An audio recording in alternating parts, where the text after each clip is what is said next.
इन वीर तुर्कों के प्रखर प्रताप से ईसाई दुनिया कांप रही थी। उन्हीं का रक्त आज कुस्तुबदिया की गलियों में बह रहा है। वही कुस्तुबदिया जो 100 साल पहले तुर्कों के आतंक से आहत हो रहा था, आज उनके गर्म रक्त से अपना कलेजा ठंडा कर रहा है और तुर्की सेनापति 1 लाख सिपाहियों के साथ तैमूर के तेज सामने अपनी किस्मत का फैसला सुनने के लिए खड़ा है। तैमूर ने विजय से भरी आंखों उठाई और सेनापति यजदानी और देखकर सिंह के समान गर्जा, क्या चाहते हो, जिंदगी या मौत? यजदानी ने गर्व से सिर उठाकर कहा, इज्जत की जिंदगी मिले तो जिंदगी वरना मौत। तैमूर का क्रोध प्रचंड हो उठा। उसने बड़े बड़े अभिमानियों का सिर नीचा कर दिया था। यह जबान इस अवसर पर सुनने की उसे ताव न थी। इन 1 लाख आदमियों की जान उसकी मुट्ठी में है। इन्हें वह एक क्षण में ही मसल सकता है। उन पर इतना अभिमान, इज्जत की जिंदगी, इसका यही तो अर्थ है कि गरीब का जीवन अमीरों के भोग विलास पर बलिदान किया जाए। वही शराब की मजलिसें, वही अमृतिया और काफ की परियां। तैमूर ने खलीफा बायजीद का घमंड इसीलिए नहीं तोड़ा है कि तुर्कों को फिर उसी मंदहार स्वाधीनता में इस्लाम का नाम डुबाने को छोड़ दे। तब उसे इतना रक्त बहाने की क्या जरूरत थी? मानव रक्त का प्रवाह संगीत प्रवाह नहीं, रस का प्रवाह नहीं, एक विभत्स दृश्य है जिसे देखकर आंखें मुंह फेर लेती हैं, दृश्य सिर झुका लेता है। तैमूर हिंसक पशु नहीं है जो इस दृश्य को देखने के लिए अपने जीवन की बाजी लगा दे। वह अपने शब्दों में धिक्कार भरकर बोला, जिसे तुम इज्जत की जिंदगी कहते हो वह गुनाह और जहन्नुम की जिंदगी है। यजदानी को तैमूर से दया क्षमा की आशा न थी। उसकी या उसे योद्धाओं की जान किसी तरह नहीं बचा सकती। फिर यह क्यों दबे और क्यों न जान पर खेल कर तैमूर के प्रति उसके मन में जो घृणा है उसे प्रकट कर दे। उसने एक बार कातर नेत्रों से उस पर रूपवान युवक की ओर देखा जो उसके पीछे खड़ा उसे अपनी जवानी की लगाम खींच रहा था। शान पर चढ़े हुए स्ताप के समान उसके अंग अंग में अतुल क्रोध की चिंगारियां निकल रही थी। यजदानी ने उसकी सूरत देखी और जैसे अपनी खींची हुई तलवार म्यान में रख दी और खून के घुट पीकर बोला, जहांपना इस वक्त पतहमंद है, लेकिन अपराध क्षमा हो तो कहूँ दूंगी। अपने जीवन के विषय में तुर्कों को तातारियों में उपदेश लेने की जरूरत नहीं। दुनिया से अलग तातार के उस पर मैदान में न त्याग और व्रत की उपासना की जा सकती है और न मयंपर्श होने वाले पदार्थों का बहिष्कार किया जा सकता है। पर जहाँ खुदा ने नेमतों की वर्षा की हो वहाँ उन नेमतों का भोग न करना नाशुक्री है। अगर तलवार की सभ्यता की सनक होती तो गाल कौम रोमने से कहीं ज्यादा सभ्य होती। तैमूर जोर से हंसा और उसके सिपाहियों ने तलवार पर हाथ रख लिए। तैमूर ठहाका मौत का ठहाका था, यह गिनने वाला वज्र का तड़ाका। ताड़ने वाले पशु है, क्यों मैं यह नहीं कहता? तुम कहते तो खुदा ने तुम्हें ऐसे करने के लिए पैदा किया है। मैं कहता हूँ यह कुफ्र है। खुदा ने इंसान को बंदगी के लिए पैदा किया है और इसके खिलाफ जो कोई कुछ करता है वह काफिर है, जहन्नुम है। रसूल पाक हमारी ज़िंदगी को पाक करने के लिए, हमें सच्चा इंसान बनाने के लिए आए थे, हमें हराम की तालीम देने नहीं। तैमूर दुनिया को इस कुफ्र से पाक कर देने का बीड़ा उठा चुका है। रसूल पाक के कदमों की कसम, मैं बेरहम नहीं हूँ, जालिम नहीं हूँ, कुखार नहीं हूँ, लेकिन कुफ्र की सजा मेरे ईमान में मौत के सिवा कुछ नहीं है। तातारी सिपालदार की तरफ कातिल नजरों से देखा और तक्षण एवं देवसा आदमी तलवार सोत कर यजमानी के सिर पर आ पहुंचा। तातारी ने सेना की तलवारें खींच खींच कर तुर्की सेना पर टूट पड़ी और दम के दम में कितनी ही लाशें जमीन पर फड़कने लगी। सहसा वहीं रूपवान युवक को यजदानी के पीछे खड़ा था आगे बढ़कर तैमूर के सामने आया और जैसे ही मौत को अपने दोनों बंधी हुई मुट्ठियों में मसलता हुआ बोला, ए अपने मुसलमान कहने वाले बादशाह, क्या यही वह इस्लाम है जिसकी तबलीग का तूने बीड़ा उठाया है? इस्लाम की यह तालीम की तू बहादुरी का इस बेदर्दी से खून बहाए जिन्होंने इसके सिवा कोई और गुनाह नहीं किया कि अपने खलीफा और मुल्क की हिमायत की तरफ सन्नाटा छा गया। एक युवक जिसकी भी मसे भी नहीं भीगी थी। तैमूर जैसे तेजस्वी बादशाह का इतने खुले हुए शब्दों में तिरस्कार करे और उसकी जबान तालू से न खिंचवा ली जाए। सभी स्वाभित हो रहे थे और तैमूर सम्मोहित सा बैठा हुआ इस युवक की ओर ताक रहा था। युवक ने तातारी सिपाहियों की तरफ, जिसके चेहरे पर कर्तूरमय प्रोत्साहन झलक रहा था, देखा और बोला, तू इन मुसलमानों को काफिर कहना और इन समझना कि तू इन्हें कत्ल करके खुदा और इस्लाम की खिदमत कर रहा है। मैं इससे पूछता हूँ, वह लोग खुदा के सिवा और किसी के सामने सिजदा नहीं करते तो रसूल पाक को अपना रबबर समझते हैं। मुसलमान नहीं तो कौन मुसलमान है? मैं कहता हूँ हम काफिर सही, लेकिन तेरे तो हैं क्या? इस्लाम जंजीरों में बंधे हुए कैदियों के कत्ल की इजाजत देता है। खुदा ने अगर तुझे ताकत दी है, अक्सियत दिया है, तो क्या इसीलिए कि तू खुदा के बंदों का खून बहाए? क्या गुनहगारों को कत्ल करके तू उन्हें सीधे रास्ते पर ले जाया? तूने कितनी बेरहमी से 70,000 बहादुर तुर्कों का धोखा देकर सुरंग से उड़वा दिया और उसके मासूम बच्चों और निरपराध स्त्रियों को अनाथ कर दिया। तुझे कुछ अनुमान है क्या यही कारनामे है तू अपने मुसलमान होने का गर्व करता है? क्या इसी कत्ल, खून और बहते दरिया से तू दुनिया में अपना नाम रोशन करेगा? तूने तुर्कों के खून बहते दरिया में अपने घोड़े की सुकन को भिगाया है, बल्कि इस्लाम की जड़ से खोद कर फेंक दिया। यह वीर तुर्कों का ही आत्मोत्सर्ग है, जिसने यूरोप में इस्लाम की तौहीद फैलाई। आज सोफिया के गिरजे तुझे अल्लाह अकबर की सदा सुनाई दे रही है। सारा यूरोप इस्लाम का स्वागत करने को तैयार है। क्या यह कारनामे इसी लायक हैं कि उनका यह इनाम मिले? इस ख्याल को दिल के से निकाल दे कि तू खुरेजू के इस्लाम की खिदमत कर रहा है। एक दिन तुझे भी परवरदिगार के सामने अपने कर्मों का जवाब देना पड़ेगा और तेरा कोई उज्र न सुना जाएगा, क्योंकि अगर तुझसे कभी नेक और बेतमीज बात हुई तो अपने दिल से पूछ। मैं जानता हूँ तुझे जो जवाब मिलेगा वह मेरी गर्दन शर्म से झुका देगा। खलीफा अभी सिर झुकाए ही था कि यजदानी ने कांपते हुए शब्दों में अर्ज की, जहाँ पना यह गुलाम का लड़का है, इसके दिमाग में कुछ फितूर है। हुजूर इसकी गुस्ताखियों को मुआफ करें, मैं अब उसकी सजा झेलने को तैयार हूँ। तैमूर का युवक के चेहरे की तरफ स्थिर नेत्रों से देख रहा था। आज जीवन में पहली बार उसे निर्भीक शब्दों को सुनने का अवसर मिला। उसके सामने बड़े बड़े सेनापतियों, मंत्रियों और बादशाहों की जबान न खुलती थी। वह जो कुछ कहता था वह कानून था, किसी को उसमें छू करने की ताकत न थी। उसकी खुशामदों की उसकी नेता को आसमान चढ़ा दिया था। उसे विश्वास हो गया था कि खुदा ने इस्लाम को जगाने और सुधारने के लिए ही उसे दुनिया में भेजा है।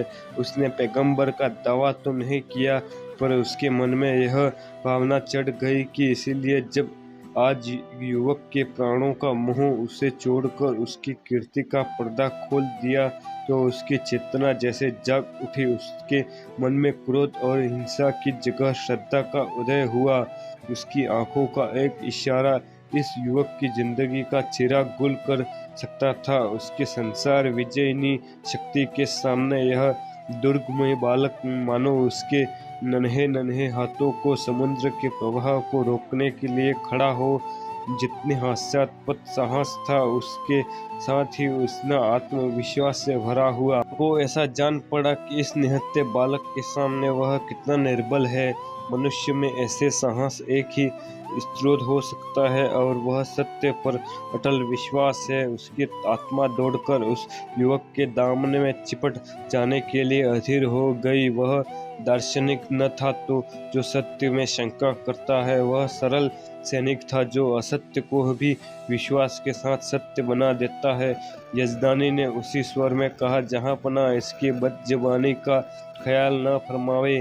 तैमूर ने तुरंत तख्त से उठकर यजदानी को गले से लगा लिया और बोला, काश ऐसे बदखुशगवादियों बदजबानियों के सुनने का पहले इस्तेबात होता तो आज इतने बेगुनाहों का खून मेरे गर्दन पर न होता। मुझे इस जवान में किसी फरिश्ते के रूह का जलवा नजर आता है जो मुझे गुमराहों को सच्चा रास्ता दिखाने के लिए भेजी गई। मेरे दोस्तों, तुम खुशनसीब हो कि ऐसे फरिश्ता सिफट बैठे बाप हो।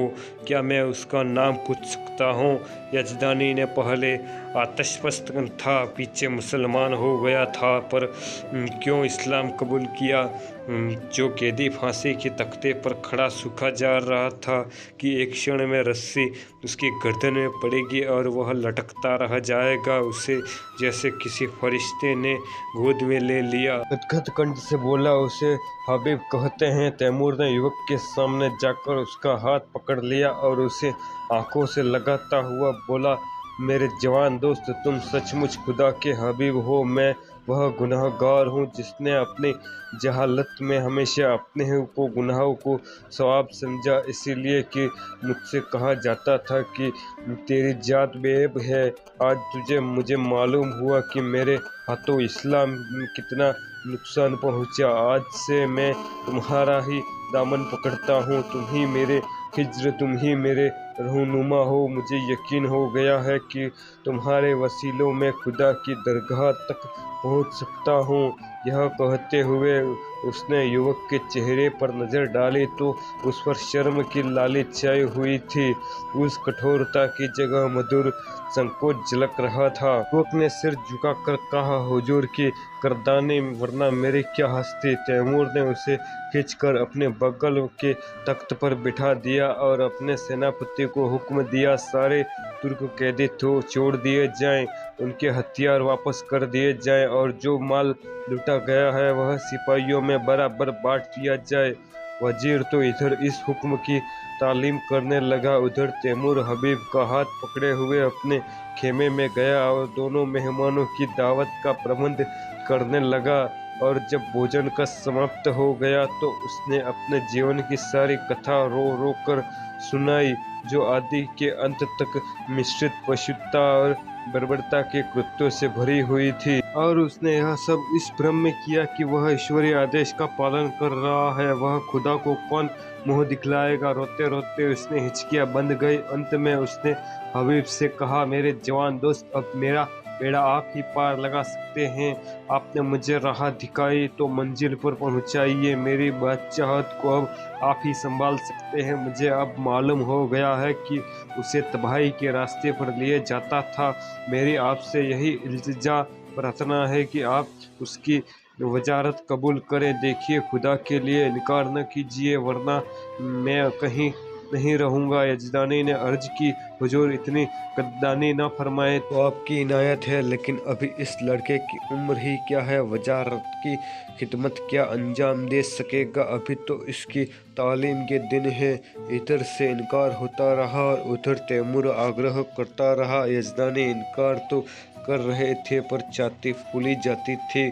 मूसा आग लेने गए थे, पैगंबरी मिल गई, कहा मौत के मुंह में जा रहे थे, वजारत मिल गई, लेकिन यह शंका भी कि ऐसे अस्थिर चित्त आदमी का क्या ठिकाना। आज खुश हुए वजारत देने को तैयार हैं, कल नाराज हो गए तो जान की खैरियत नहीं।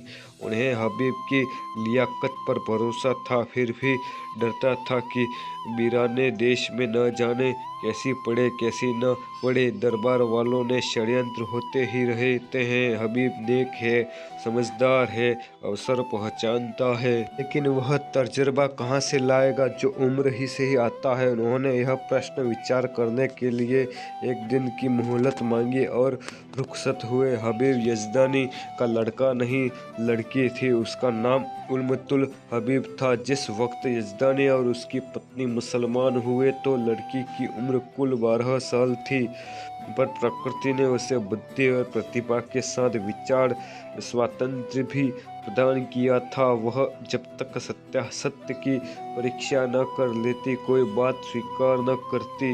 माँ बाप के धर्म परिवर्तन से उसे अशांति तो हुई, पर जब तक इस्लाम का अच्छी तरह अध्ययन न कर ले, वह केवल माँ बाप को खुश करने के लिए इस्लाम की दीक्षा नहीं ले सकती थी। बाप भी उस पर किसी तरह का दबाव न डालना चाहते थे। जैसे उन्हें अपने धर्म को बदल देने का अधिकार है, वैसे ही उसे अपने धर्म पर आरूढ़ रहने का भी अधिकार है। लड़की को संतोष हुआ, लेकिन उसने इस्लाम और ज़रूरत धर्मों को दोनों का तुलनात्मक अध्ययन आरंभ किया और पूरे 2 साल के अन्वेषण और परीक्षण के बाद उसे भी इस्लाम की दीक्षा ले ली। माता पिता फूले न समाये। लड़की उसके दबाव में से मुसलमान नहीं हुई, बल्कि स्वेच्छा से, स्वाध्याय से और ईमान से। 2 साल तक उन्हें तो शंका घेरे रही थी कि वह मिट गई। यजदानी के कोई पुत्र न था, और उस युग में जब किसी आदमी की तलवार ही उससे सबसे बड़ी अदालत थी। का रहना न संसार का सबसे बड़ा दुर्भाग्य था। यजदानी के बेटे का अरमान बेटी से पूरा करने लगा। लड़कों को ही भांति उसकी भिक्षा होने लगी। वह बालकों के से भी कपड़े पहनती, घोड़े पर सवार होती, शस्त्र विद्या सीखती और अपने माँ बाप के साथ अक्सर खलीफा बायजीद के महलों में जाती और राजकुमारी के साथ शिकार खेलने जाती। इसके साथ ही वह दर्शन, काव्य, विज्ञान और अध्यात्म का भी अभ्यास करती। यहाँ तक कि 16वें वर्ष में वह फौजी विद्यालय में दाखिल हो गई और 2 साल के अंदर वहाँ की सबसे ऊंची परीक्षा पास करके फौज में नौकरी हो गई। शस्त्र विद्या और सेना संचालन कला में इतनी निपुण थी कि खलीफा बायजीद ने उसके चरित्र से इतना प्रसन्न था कि पहल उसे 1000 मजनब मिल गया। इस युवक के चाहने वाले की क्या कमी। उसके साथ कितने ही अफसर, राज परिवार के कितने ही युवक उस पर प्राण देते थे, पर कोई उसकी नजरों में न जचता था। नित्य ही निकाह के पैगाम आते थे, वह हमेशा इनकार कर देती थी। वैवाहिक जीवन ही उसे अरुचि थी। युवतियाँ इतने अरमानों से ब्याह कर लाई जाती हैं और फिर कितने निरादर से महलों में बंद कर दी जाती है। उसका भाग्य पुरुषों की दया के अधीन है। अक्सर ऊंचे घरानों की महिलाओं से और भी घृणा करने लगती थी, और यजदानी उसकी स्वाधीनता में बिल्कुल बाधा न देता था।